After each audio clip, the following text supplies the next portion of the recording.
Former government scientist has alleged that the U.S. military is flying recovered UFOs at a secret base in the Nevada desert. The allegations about the secret facility near the Groom Mountains first surfaced on Eyewitness News last Friday. Scientist Bob Lazar says there are at least 9 of the flying saucers being tested and that they were not built on Earth. George Knapp has more in the continuation of our series on UFOs. Yeah, well, it's obvious it came from somewhere else other than Earth.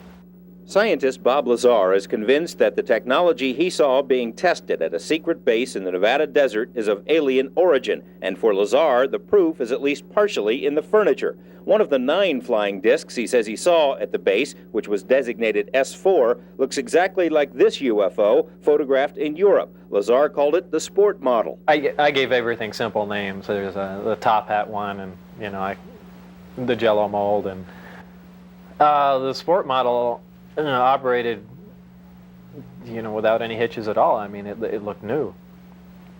If I know what a new flying saucer looks like. One of them looked like it was hit with some sort of projectile. It had a large hole in the bottom and a large hole in the top with the metal bent out, like some sort of, large caliber 4 or 5 inch projectile had gone through it. Even before he saw the sport model operate, Lazar says, he suspected that the ship came from somewhere else. The realization slapped him in the face the first time he glimpsed the inside of the disc. I got to look inside, and it had really small chairs, and I think that was the first confirmation I had. That was just a shocking thing, because every time before that I was able to label it, well, this is just a little advance that a group of scientists had formed, and they're keeping it secret, and yeah, we could have built a big disc like that, that's no problem, and we could have adapted these to make it fly, but why does it have little furniture inside, essentially little seats, and things began to click together just all too fast. A few of the discs had been completely dismantled to find out how they worked, Lazar says, but others were fully operational. A Japanese TV network created this animated version of Lazar's story after his first interview with us aired in May. Lazar says the dramatization is similar to a test flight he witnessed. The bottom of it glowed blue and began to hiss like high voltage does on a round sphere.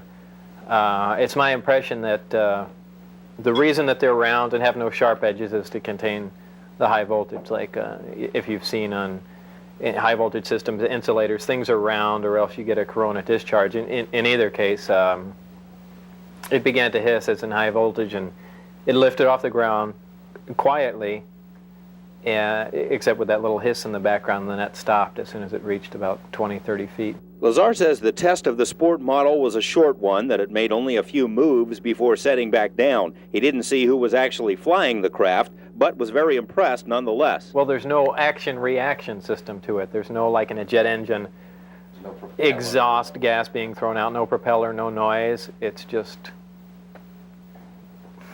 for all intents and purposes, magic. To Lazar's knowledge, the flying discs are not being used for, say, any flights to Jupiter. He says excessive caution and intense secrecy contributed to the plodding pace of the program and were a main source of his disenchantment.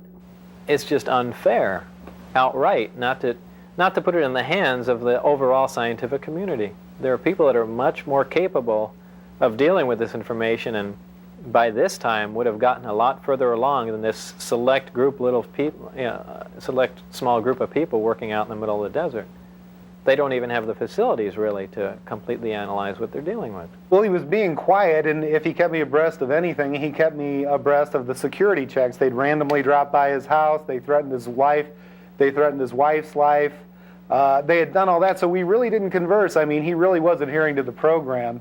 Gene Huff is a Las Vegas real estate appraiser, a regular guy who just happens to have a friend in the flying saucer business. He learned about Lazar's S4 experiences only after a long period. Lazar is anxious for people to know that he didn't just run right out and spill the secrets of the universe, and that some things are properly kept confidential. I did not believe that this should be a security matter. Some of it, sure. But just the concept that there's definite proof, and we even have articles from another world, another system. You just can't not tell everyone. A lot of people don't believe that, but I do. When he reached what felt like his bursting point, he took Huff and a few others to the edge of the Groom Mountains to see the flights for themselves. A total of 5 witnesses on 2 consecutive weeks managed to dodge security patrols long enough to see the strange glowing object lift above the mountains. It came up above the same mountain. It moved around. It did a step move. It actually went up in the air like this and hovered, then dropped way down. Then it just floated around and cruised around, and then it started coming up the mountain range. This home videotape was recorded during one of the trips to the Groom Mountains. Okay. Good luck. No, what? Did you see that move it did? No, I didn't. It went Because like I kept it went boom, boom. Wow, look how bright it's getting. Look at it now.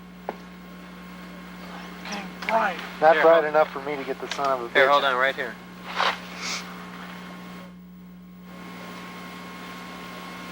Are you there? No.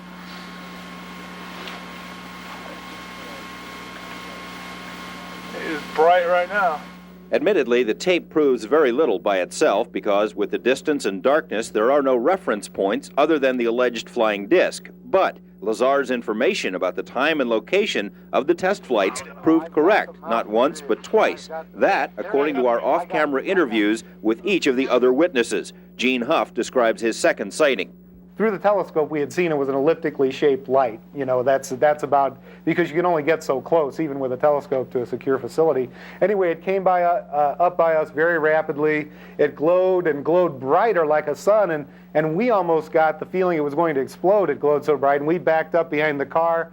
Then it went down. It glowed back up a little bit, and very softly glided back over back where the mountains where it came up, hovered for a while, and then just sat down, just like you see in the movies. Bob Lazar isn't the only person to claim inside knowledge of the flying discs at the test site. He's just the only person to say so publicly. We have communicated with several people who say they know of the saucer program. A technician in a highly sensitive position told us it is, quote, common knowledge among those with high security clearances that recovered alien discs are stored at the Nevada test site. A Las Vegas professional who once served in the military and was stationed at the test site says he saw a flying disc land outside the boundaries of Area 51, that it was quickly surrounded by security personnel, and that he was taken away and debriefed for several hours. A man who once worked at Groom Lake as a technician, at our request, wrote this letter explaining how he inadvertently walked into the wrong hangar and saw what appeared to be a large metallic disc under a tarp. It was being examined by men in lab coats. And an airman who worked at Nellis at a radar installation says he and his fellow servicemen watched over a period of 5 nights unusual objects flying over the Groom Mountains. He says the radar images indicate the object zoomed into range at speeds of 7,000 miles per hour and then would stop on a dime, and that nothing we have is capable of doing that. The airman says that when word of his sighting got out, he was ordered to turn off his radar sensors for that area and told to keep quiet about the matter because it did not happen. None of this means that the military is actually flying alien spacecraft in the Nevada desert. It could all perhaps be explained as some other secret program. Lazar insists that's not the case. We put the matter to the U.S. Navy, which, according to Lazar, is running the saucer show. 4 different naval offices were contacted. All denied having any information in their files. The Naval Research Lab said it conducted a thorough search but found zip. Naval Intelligence said much the same thing, adding it is not required to create a file where one doesn't exist.